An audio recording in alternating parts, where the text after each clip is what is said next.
Hey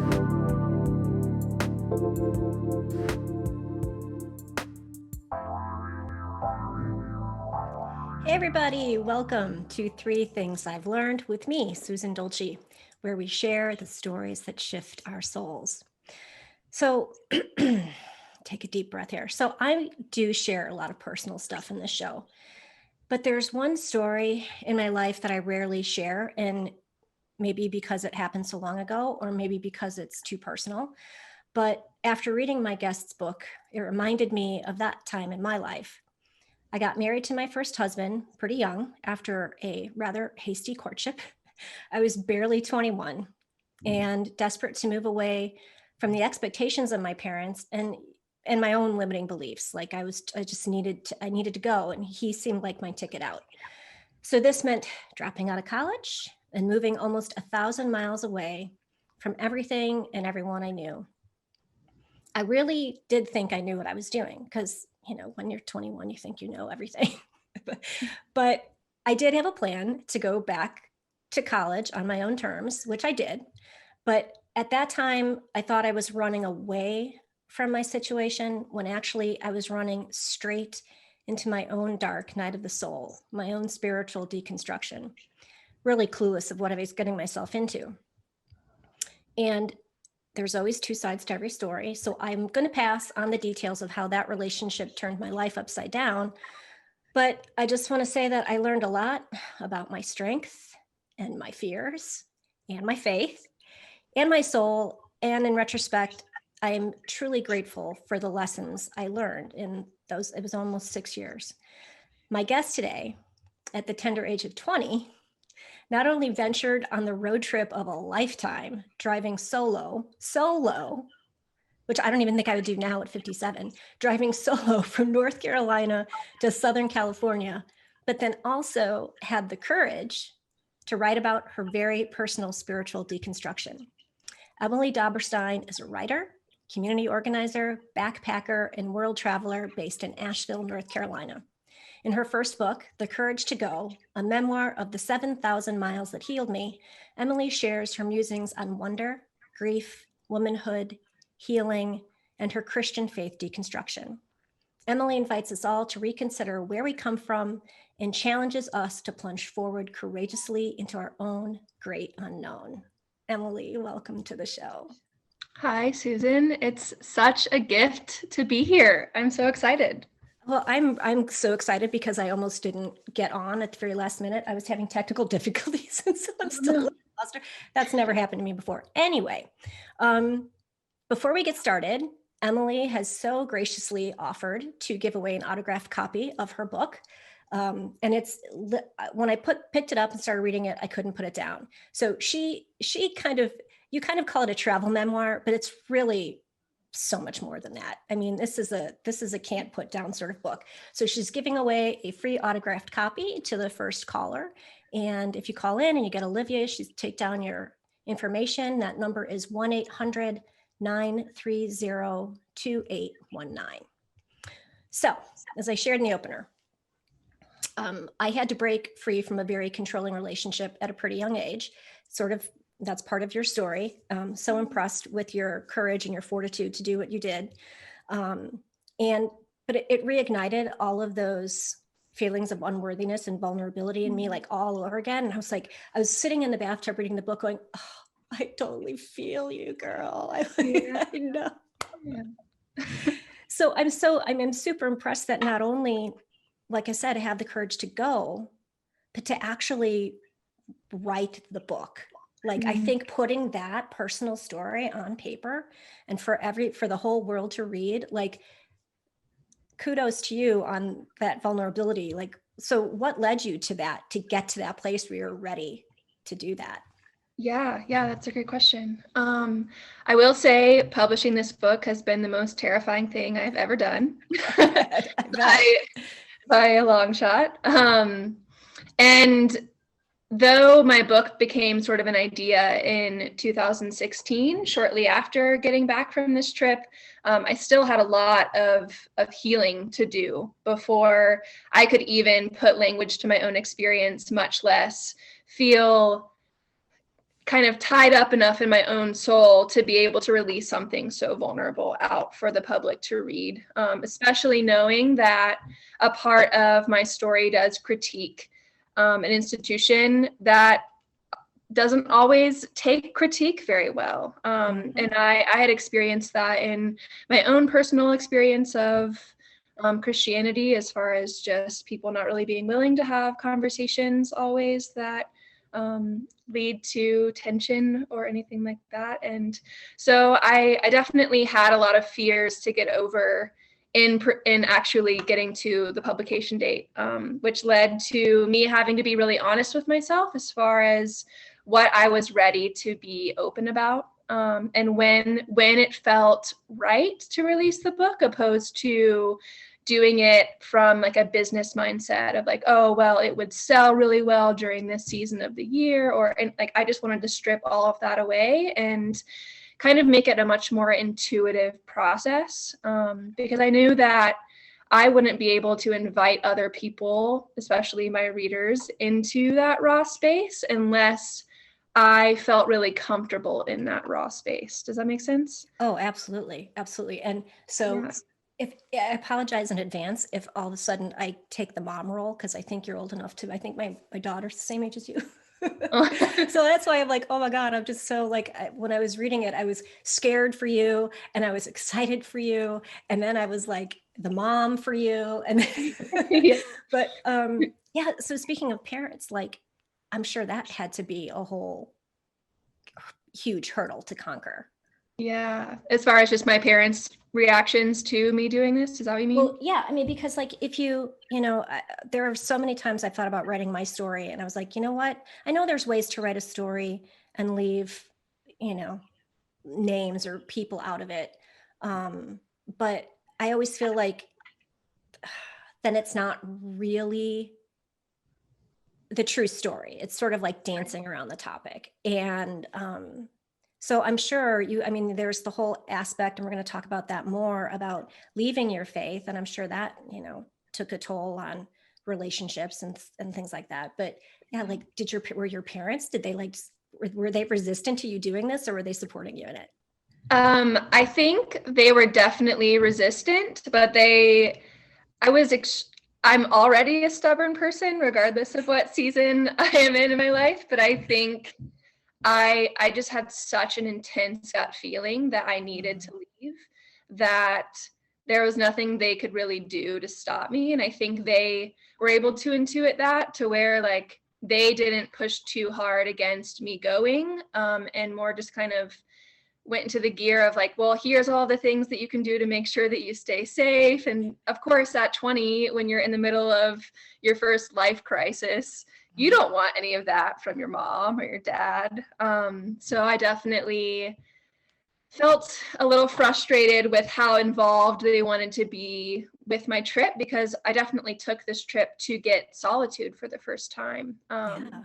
And I kind of make that parental dynamic some of the character dynamics in the book, because not only am I reaching back into, our harmful past, as far as like my relationship with my parents, as far as how they responded to my emotional and spiritual state during that time, they also are, interacting with me throughout the story via texts. And then, which I think I was a little worried at first, because they read it obviously for the first time once it was published, and I did a lot of briefing, but at a certain point there's only so much you can do to prep your parents for such a raw story, because they had heard just the surface level, what happened, where I went, kind of, a few things that were meaningful, but as far as the intense, like really vulnerable parts of the story, that was totally new for them. And so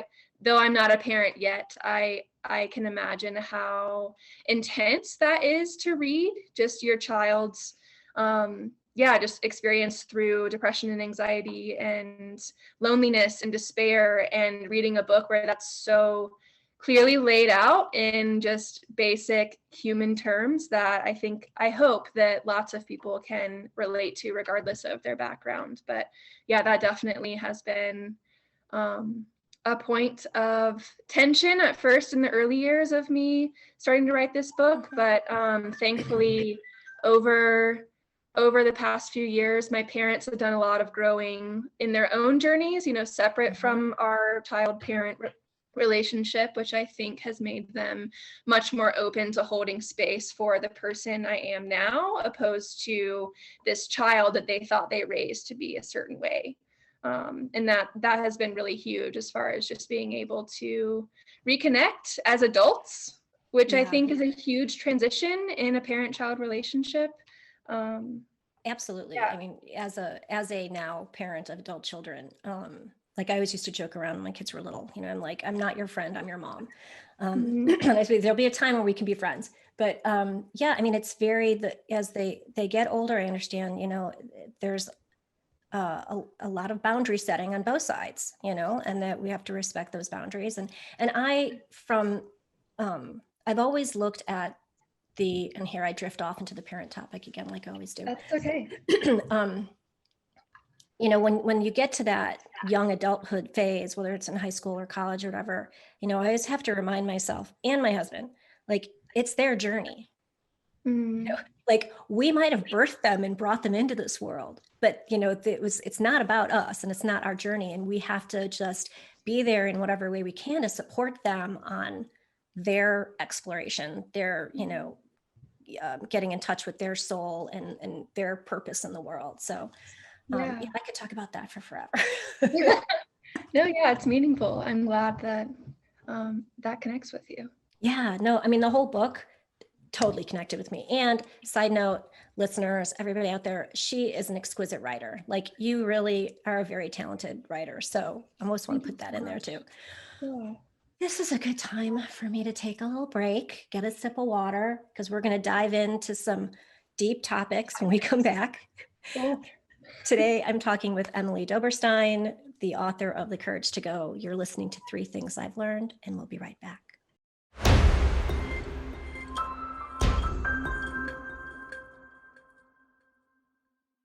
Hey everybody, welcome back to 3 Things I've Learned. I'm Susan Dolci, and today I am talking with author Emily Dobberstein, who wrote the book, The Courage to Go, a memoir of the 7,000 miles that healed me. And before the break, we were talking about, your parents and how they were able to let go and do the hard parenting thing. But really the beef of the guts of this book is really about, at least in my opinion, is your spiritual deconstruction from your sort of, dare I say, rigid religious upbringing on the backdrop of the most amazing landscape, which we'll get to that too, because, it's like a whole different kind of church. But so, what was it that had that? There's not just the whole questioning of your faith, that whole existential crisis thing, but, to leave a faith tradition and the community you were raised in. I mean, you weren't just, a Sunday churchgoer, you were deep in the community. Yeah. I really, almost up until I left for my trip, I was a worship leader in a pretty evangelical Christian environment. And so I talk in the book about just what it is like to not only leave a spiritual community, but experience that whole loss of your entire social web, which with humans being social beings, that can be quite traumatic when it happens fairly suddenly or without a clear social web to kind of jump right back into for support. And so, yeah, I experienced a lot of just feelings of isolation and loneliness and despair, just because I didn't know where my people were anymore. I kind of had this village, this tribe, this community that had been my community my entire life. And I never thought about what it would be like to lose it, because I had never questioned the foundations of why we even were community in the first place. And once those foundations started to fall away and not work for me as well anymore, and also not being in a very healthy emotional and mental state due to the emotional abuse that came from my relationship, which I also touched on in my book. It was just really hard to process and to know, you know, where to go and who to be and what to think. And yeah, so I think I felt that really deeply on my trip, just what it meant to go off on my own for the first time, now that I had no clear belonging. Yeah, which I think is something that we all experience at some point in our lives, just as we change and grow, and as our communities, just change and morph. Even if it's just as simple as moving to a new state because of a positive job change, that still involves a lot of grief and change. And so, yeah, I tried to write my internal dialogue about processing those things in a way that would invite folks into seeing themselves implicated in that experience and realizing, you know, ways they might need to look back on seasons that they hadn't grieved fully, or look back on changes in their lives that, even if they were a positive change, required kind of letting go of some things that you missed from that previous season. And yeah. I especially like how you talk about the grieving the things that could have been. Because I think we don't really think about that as an aspect of grief. It's just sort of like, it's FOMO, right? Or if you're missing out, like we didn't get to have that experience. But and I think it's it's sort of a similar situation. No, I guess it's not similar at all. But when my middle daughter got married, she moved to the Dominican Republic, and I wasn't concerned about her relationship, about the fact that she was getting married. I wasn't concerned about her age when she got married. None of that. It was, I had to come to terms with the grief that I wasn't going to get to be the grandma I thought I was going to be, or that, you know, you envision the holidays and you envision these relationships, and that's a whole aspect of grief we don't touch on enough. Yeah. But so another question, because in the book, you know, you kind of talk about who you felt safe around, because it was like, if you opened up, you didn't know if you were going to get sort of lectured back into, you know, believing what the community wanted you to believe. And I'm sure that had to be very isolating. Yeah. A lot of folks that grow up in conservative Christian circles kind of experience this one right way to respond to every life event. There's always a clear answer. There's always a Bible verse that you're supposed to go read. You know, you're supposed to just go pray about it. It just gets fixed.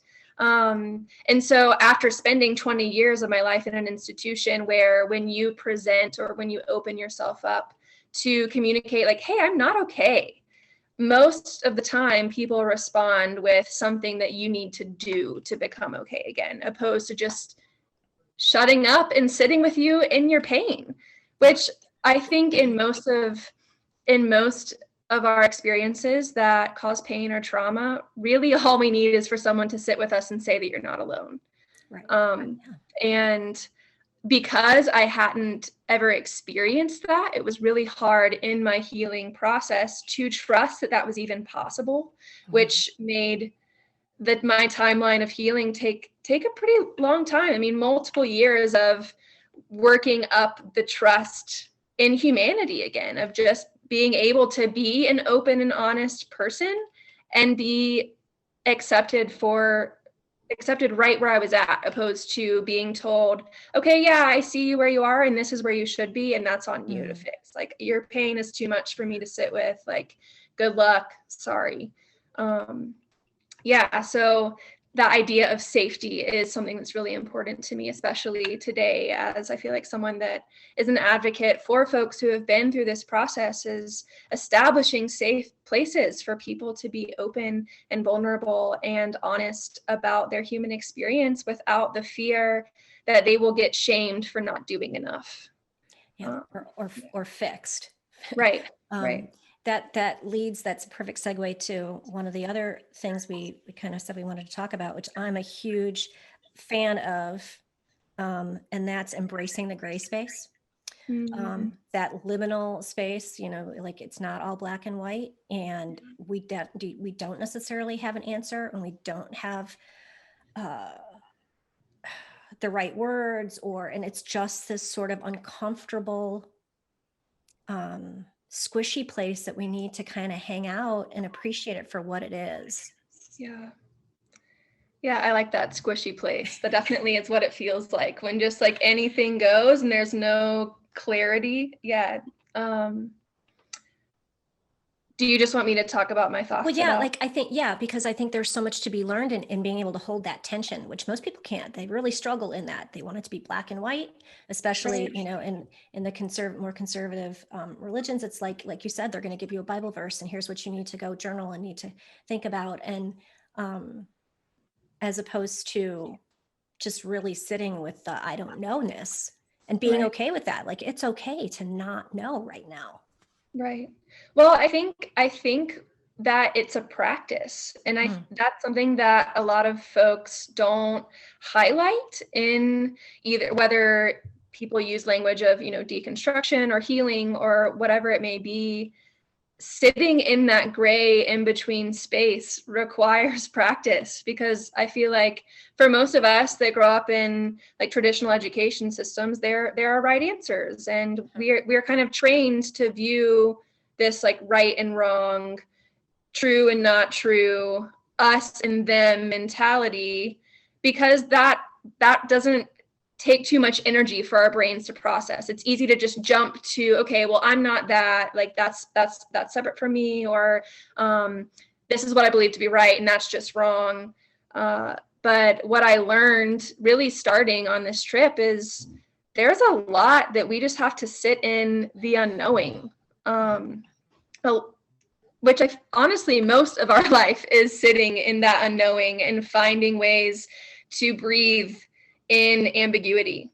And no one had ever told me that before, what it means to allow ourselves to take up space and ambiguity, opposed to like shrinking our human experience to get out of that ambiguity as fast as possible, which I definitely did in the beginning when I kind of before I left on this trip. I was trying to heal by repressing, you know, just get it out. Don't look at the ambiguity, like remind myself of the right and wrong ways of being. And that just makes you sick inside. And so going on this trip was really for the first time sitting in that really uncomfortable space and being bad at it for a really long time. And I think that's something else that people need to hear, is that like it's a lifetime of work. Like healing is a lifetime of work. And I often say like that's the most depressing and life-giving statement that I believe in, because like healing is hard. It's labor intensive and it requires a lot of energy.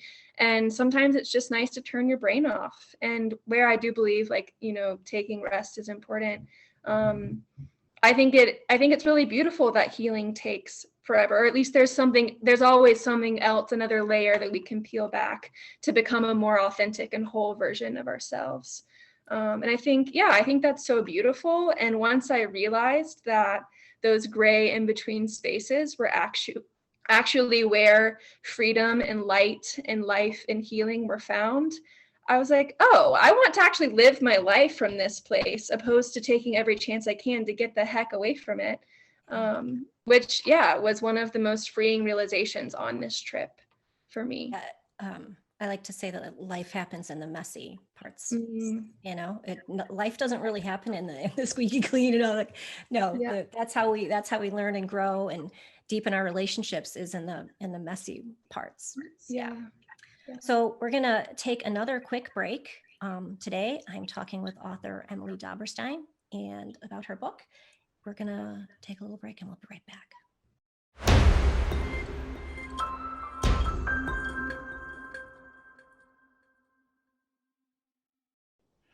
Welcome back. You're listening to Three Things I've Learned. I'm Susan Dolci, and today I'm talking to Emily Dobberstein.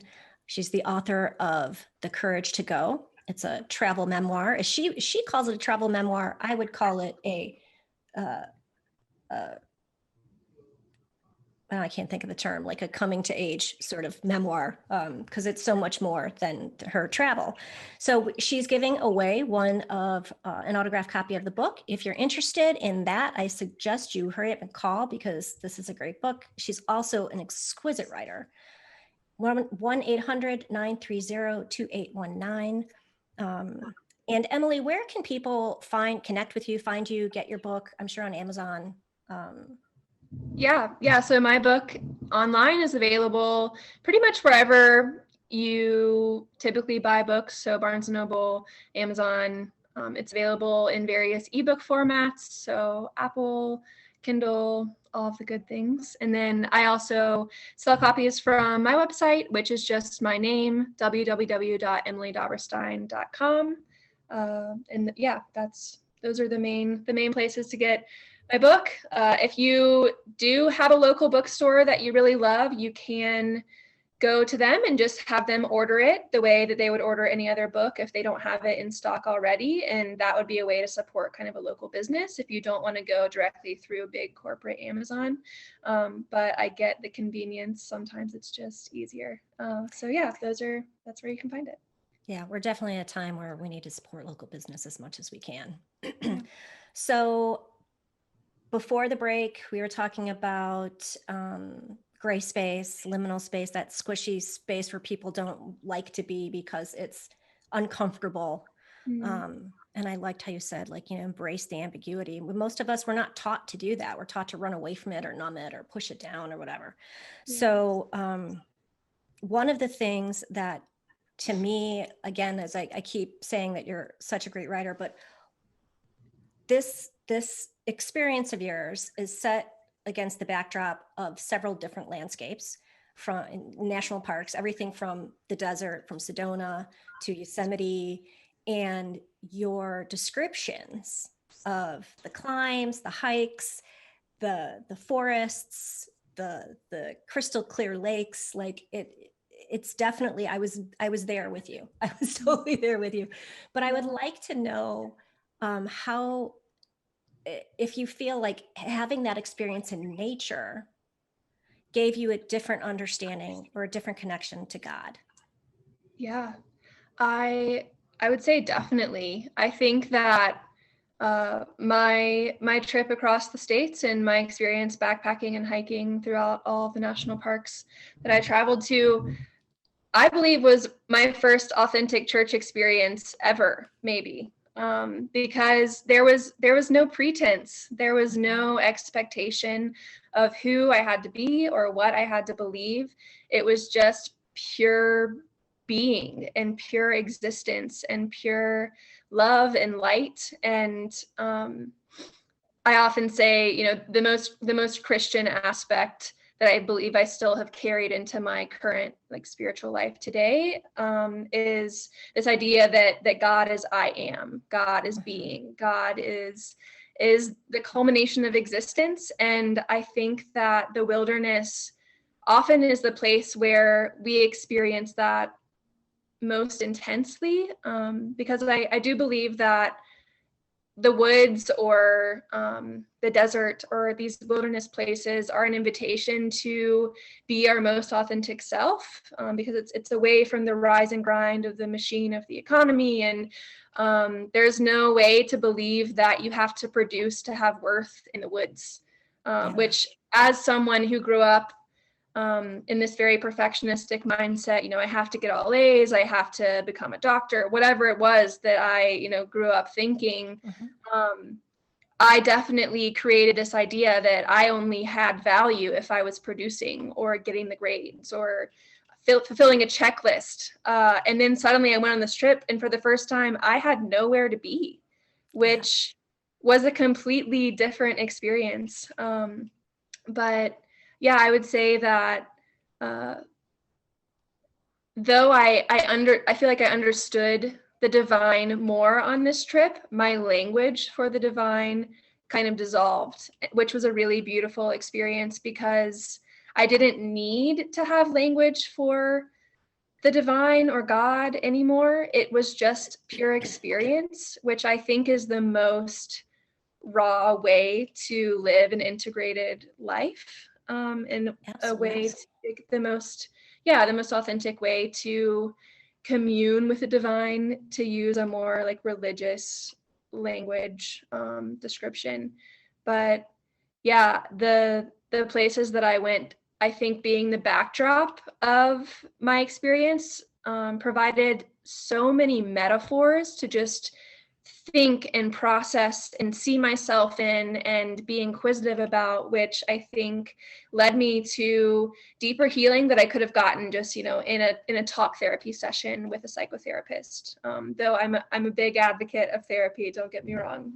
But yeah, there were aspects of the natural world that I was able to just connect to for the first time and realize that I wasn't separate from. Whereas like in an enclosed church environment with, huge walls and doors and lights and all these things, it's really easy to get disconnected from our actual bodies. It becomes this very heady experience. And in the wild, when you're backpacking and sleeping outside under the stars, like you are not disconnected from your body. You are very much fully aware and fully present in this being that you carry around with yourself all the time, which is a really cool and necessary thing for me in my experience.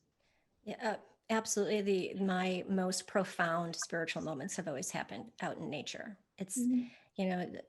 it's alive. It's like we actually get to, instead of talking about God, or even worshiping, it's like we are communing, like we are one with the divine, and it pulses with an energy, with a vibration that, and again, like you said, it's experiential. Like you can say, yeah, it's beautiful, and the mountains in Yosemite were gorgeous, and the rock formations in Sedona, but when you're there and you can touch it and see it and feel it and be in it, Mhm. it's almost like this, it's a feeling of belonging Mhm. and connectedness that I don't think you can duplicate in any other environment.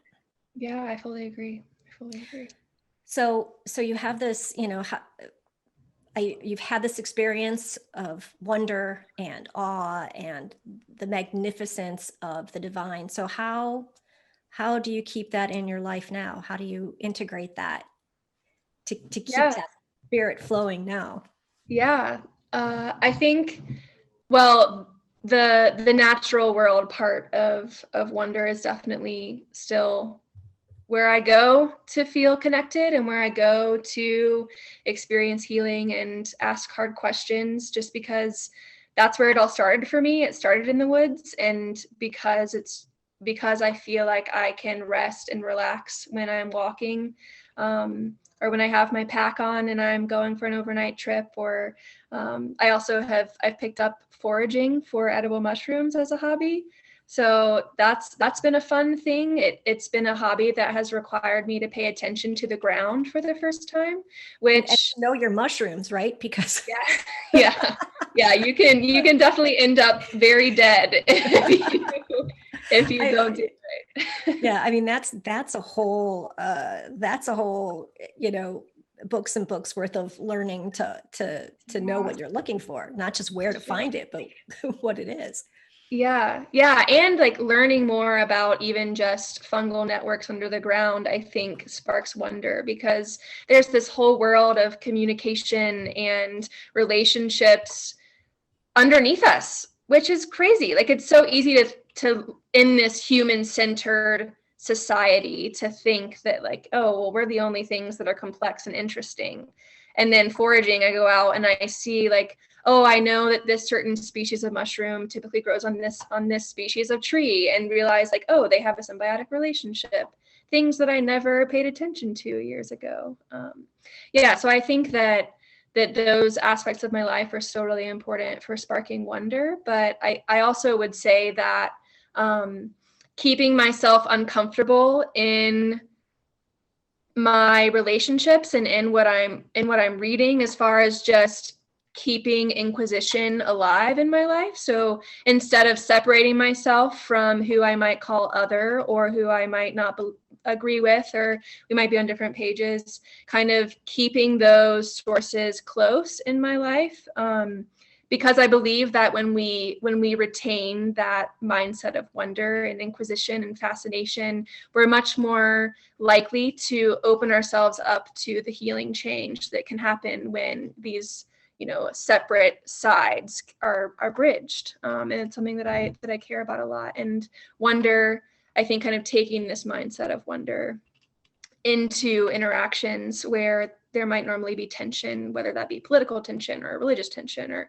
whatever it may be, it can lead to the relationship building that's required for change to actually happen. So that's been, I think, a really cool way that wonder has manifested in my life in like a non-wilderness way, even though that's still really important to me, just in the day-to-day humans that I'm interacting with, kind of making that a practice of, instead of making up my mind about who they might be or what they might think, being like, wow, you're a human. You have a whole different human experience than me. And that's fascinating. And what can I learn from you? And what can you teach me? And what can I teach you? Which is a new experience for me, because growing up in a specific form of church, you were trying to get everyone to be like you. Yeah. And assuming that you had all the right answers and you were the only one that had truth. And now, I realize how harmful that can be to folks that, are outside of the church, and experience folks that say, hey, come over here. I have all the answers. Like, Right. None of us have all the answers. And wonder can be a really beautiful way to bridge the gap. Yeah. Curiosity. Yeah.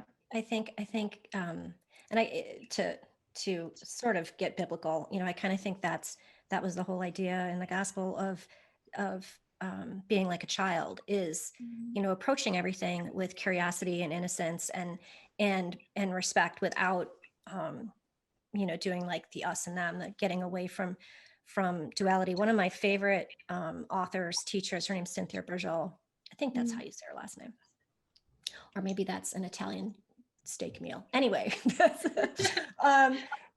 but she wrote a book, and it was like, I think it was called The Third Way. And it basically, to get away from either or, but and, and I think we need as a society to focus on more of the but and, instead of, trying to, stay in the black and white. Again, we need to learn how to embrace those gray squishy spaces.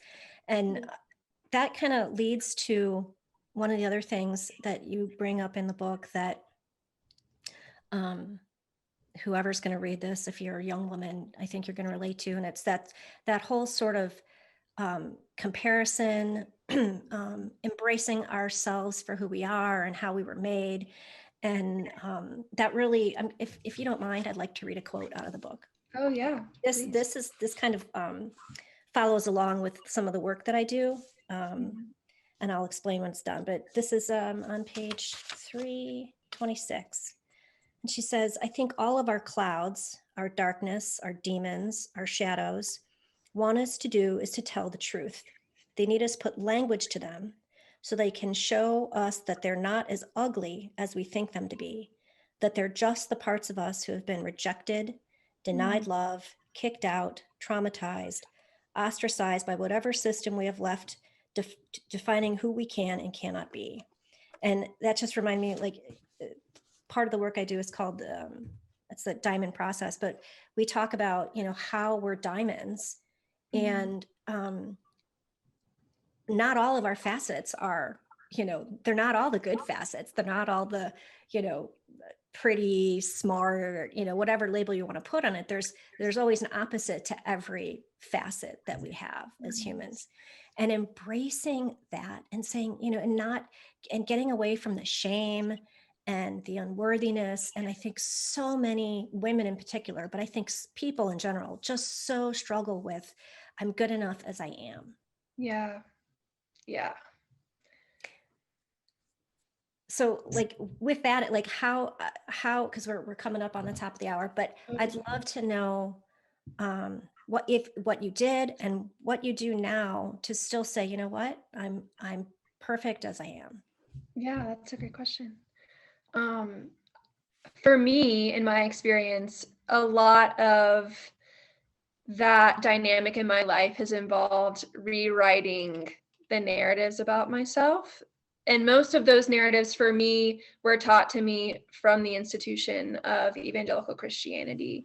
And as a woman, that often looks like, your body is bad, your body can only take up a certain amount of space, you can only show so much of your body, you can only move your body in certain ways, and moving it too much is not okay, and actually can be harmful to men, which is a whole other issue that I could talk about forever. Yes, that would be a whole show by itself. Yeah. And so, and even post deconstruction, when I could rationally say, yeah, I believe that my body is good, I believe that my body is beautiful, however it wants to take up space, there were ways that my body remembered the lies that were kind of told about it growing up. And so I think that for me, it's required a lot of kind of reintegrating the relationship between my body and my mind. And, that looks really different for a lot of people. For me, it has involved a lot of kind of intentional yoga practices, which I think can be really healing, and kind of talking to your body as its own being. I mean, like, I don't know if that sounds weird, but No, that makes sense. Our bodies have their own language, and they communicate things to us. And like, a huge part of my healing experience was learning what emotions felt like in my body, because I had been so disembodied from this very, like, the mind and the body can be bad in certain ways in church, and you have to really get them under control, or Satan will get you, or you'll be a stumbling block, or all of those terms that people use. Just kind of breaking those things down, and realizing the ways that my body keeps me safe, and the ways that I can reframe my thinking to let my body know that it's safe. So it's this give and take, which I think sometimes requires a lot of therapy, which I also have been benefited from. But yeah, does that answer your question? You want me to say more? No, absolutely. It's just, and I think I was going to mention this saying that my teacher uses a lot in a couple spaces back in the show, but she always says, you don't clean your house only once. You have to keep cleaning your house. And meaning, so like what that means to me in this regard is like, we're not going to necessarily get over that unworthiness, because it's been we're bombarded with it, not just when we're growing up. And I mean, our parents really, they're all trying to do the best they can, but it's in the media, it's in society, and, having to push back against those ideas on a regular basis. I mean, I'm 57 years old and I still do it, like, because it's just a constant, effort to kind of slay the unworthiness dragon. Yeah. Yeah. Yeah, and the divisiveness of comparison, especially within, female relationships. I think we're all trained to compete with each other, which is really sad, because it cuts us off from each other. I remember one of my most popular blog posts was the one where I just spoke really honestly about my experience with body image, and my experience with disordered eating, and all these things that are very like hush hush in kind of the conversation around women, which is super unfortunate, because so many of us experience it because of what we're taught in society about what our bodies should look like, what our bodies should act like, who is beautiful, in all of these things, which are not true. But rewording those things in our experience, it takes a long time. Yeah, well, because it's rewiring, it's not just rewording. Yeah.